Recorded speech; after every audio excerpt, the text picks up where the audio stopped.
Hi friends, media ಜಗತ್ತಿಗೆ ಸ್ವಾಗತ.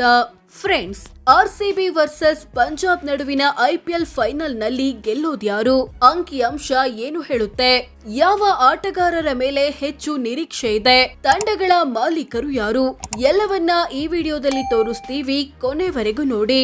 ಹೆಚ್ಚು ಗೆದ್ದಿರೋದು ಯಾರು? ಫ್ರೆಂಡ್ಸ್, ಐಪಿಎಲ್ ಇತಿಹಾಸದಲ್ಲಿ ಆರ್ಸಿಬಿ ಮತ್ತು ಪಂಜಾಬ್ ಒಟ್ಟು 36 ಬಾರಿ ಮುಖಾಮುಖಿಯಾಗಿವೆ. ಈ ಪೈಕಿ 18 ಪಂದ್ಯಗಳಲ್ಲಿ ಆರ್ಸಿಬಿ ಗೆದ್ದು ಬೀಗಿದ್ರೆ ಪಂಜಾಬ್ ಕೂಡ 18 ಪಂದ್ಯಗಳಲ್ಲಿ ಗೆದ್ದಿದೆ.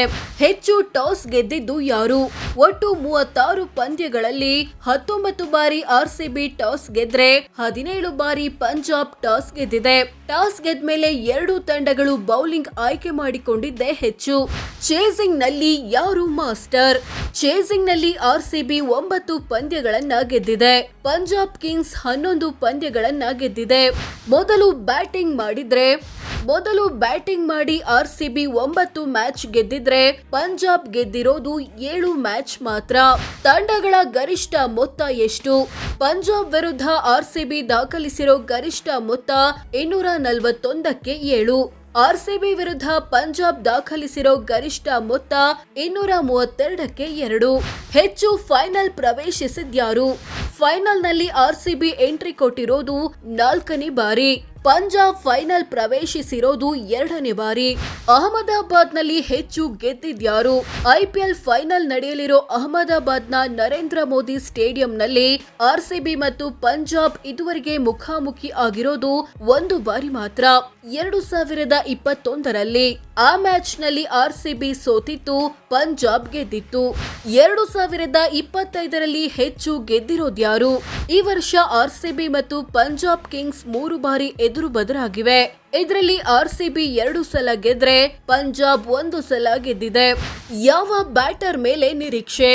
2 ತಂಡದ ಆಟಗಾರರಲ್ಲಿ ಈ ವರ್ಷ ಹೆಚ್ಚು ರನ್ ಬಾರಿಸಿದ್ದು ಆರ್ಸಿಬಿಯ ವಿರಾಟ್ ಕೊಹ್ಲಿ 614 ರನ್. ಇವರ ಹಿಂದೆನೆ ಪಂಜಾಬ್ ಕಿಂಗ್ಸ್ ನಾಯಕ ಶ್ರೇಯಸ್ ಅಯ್ಯರ್ ಇದ್ದಾರೆ. ಇವರದ್ದು 603 ರನ್.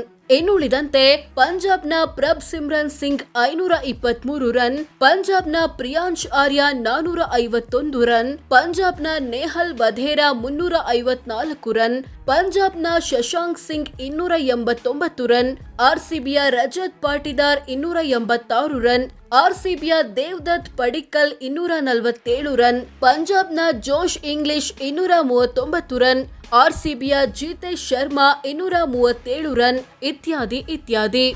ಯಾವ ಬೌಲರ್ ಮೇಲೆ ನಿರೀಕ್ಷೆ? ಇವೆರಡು ತಂಡದ ಆಟಗಾರರಲ್ಲಿ ಈ ವರ್ಷ ಹೆಚ್ಚು ವಿಕೆಟ್ ಪಡೆದಿದ್ದು ಆರ್ಸಿಬಿಯ ಜೋಶ್ ಹೇಜಲ್ವುಡ್ 21 ವಿಕೆಟ್. ಇವರನ್ನ ಬಿಟ್ರೆ ಪಂಜಾಬ್ನ ಅರ್ಷದೀಪ್ ಸಿಂಗ್ 18 ವಿಕೆಟ್, ಪಂಜಾಬ್ನ ಮಾರ್ಕೋ ಜೇನ್ಸನ್ 16 ವಿಕೆಟ್, ಆರ್ಸಿಬಿಯ ಕೃಣಾಲ್ ಪಾಂಡ್ಯ 15 ವಿಕೆಟ್, ಆರ್ಸಿಬಿಯ ಭುವನೇಶ್ವರ್ ಕುಮಾರ್ 15 ವಿಕೆಟ್, ಪಂಜಾಬ್ನ ಯುಜ್ವೇಂದ್ರ ಚಹಲ್ 15 ವಿಕೆಟ್, ಆರ್ಸಿಬಿಯ ಯಶ್ ದಯಾಳ್ 12 ವಿಕೆಟ್, ಪಂಜಾಬ್ನ ಹರ್ಪ್ರೀತ್ ಬ್ರಾರ್ 10 ವಿಕೆಟ್, ಆರ್ಸಿಬಿಯ ಸುಯಾಶ್ ಶರ್ಮಾ 8 ವಿಕೆಟ್, ಇತ್ಯಾದಿ. ಆರ್ಸಿಬಿ ಮಾಲೀಕರು ಯಾರು? ಆರ್ಸಿಬಿ ಅಥವಾ ರಾಯಲ್ ಚಾಲೆಂಜರ್ಸ್ ಬೆಂಗಳೂರು ತಂಡದ ಓನರ್ ಯುನೈಟೆಡ್ ಸ್ಪಿರಿಟ್ಸ್ ಕಂಪನಿ. ಬೆಂಗಳೂರಿನಲ್ಲಿ ಕೇಂದ್ರ ಕಚೇರಿ ಹೊಂದಿರೋ ಇದು ಹಲವು ಬ್ರ್ಯಾಂಡ್ಗಳೊಂದಿಗೆ ಮದ್ಯದ ಬಿಸ್ನೆಸ್ ನಡೆಸುತ್ತೆ. ಇದರ ಬ್ರ್ಯಾಂಡ್ಗಳಲ್ಲಿ Royal Challenge, Bagpiper, McDowell's number 1, Signature, Kingfisher ಮುಂತಾದವುಗಳು ಸೇರಿವೆ. ಅಂದ್ಹಾಗೆ ಯುನೈಟೆಡ್ ಸ್ಪಿರಿಟ್ಸ್ ಇಂಗ್ಲೆಂಡ್ ಮೂಲದ ಡಿಯಾಜಿಯೋ ಕಂಪನಿಯ ಅಂಗಸಂಸ್ಥೆಯಾಗಿದೆ. ಪಿಬಿಕೆಎಸ್ ಓನರ್ ಯಾರು? ಪಿಬಿಕೆಎಸ್ ಅಥವಾ ಪಂಜಾಬ್ ಕಿಂಗ್ಸ್ ಹಲವು ಮಾಲೀಕರನ್ನ ಒಳಗೊಂಡಿದೆ. ಡಾಬರ್ ಗ್ರೂಪ್ನ ಮೋಹಿತ್ ಬರ್ಮನ್, ವಾಡಿಯಾ ಗ್ರೂಪ್ನ ನೆಸ್ ವಾಡಿಯಾ, ಬಾಲಿವುಡ್ ನಟಿ ಪ್ರೀತಿ ಜಿಂಟಾ ಮುಂತಾದವರು. ಸೊ ಫ್ರೆಂಡ್ಸ್, ಇದಿಷ್ಟು ಆರ್ಸಿಬಿ ವರ್ಸಸ್ ಪಂಜಾಬ್ ಕಿಂಗ್ಸ್ ಕುರಿತ ಕೆಲವೊಂದು ಅಂಕಿಅಂಶಗಳನ್ನ ತಿಳಿಸಿಕೊಡೋ ಪ್ರಯತ್ನ. ನಿಮ್ಮ ಪ್ರಕಾರ ಈ ಸಲ ಕಪ್ ಗೆಲ್ಲೋದ್ಯಾರು? ಆರ್ಸಿಬಿನ, ಪಂಜಾಬ? ಕಾಮೆಂಟ್ ಮಾಡಿ ತಿಳಿಸಿ. ಹಾಗೆ ವಿಡಿಯೋ ಇಷ್ಟವಾದ್ರೆ ಲೈಕ್ ಮಾಡಿ, ಶೇರ್ ಮಾಡಿ, ನಮ್ಮ ಚಾನೆಲ್ಗೆ ಸಬ್ಸ್ಕ್ರೈಬ್ ಆಗಿ. ಧನ್ಯವಾದ.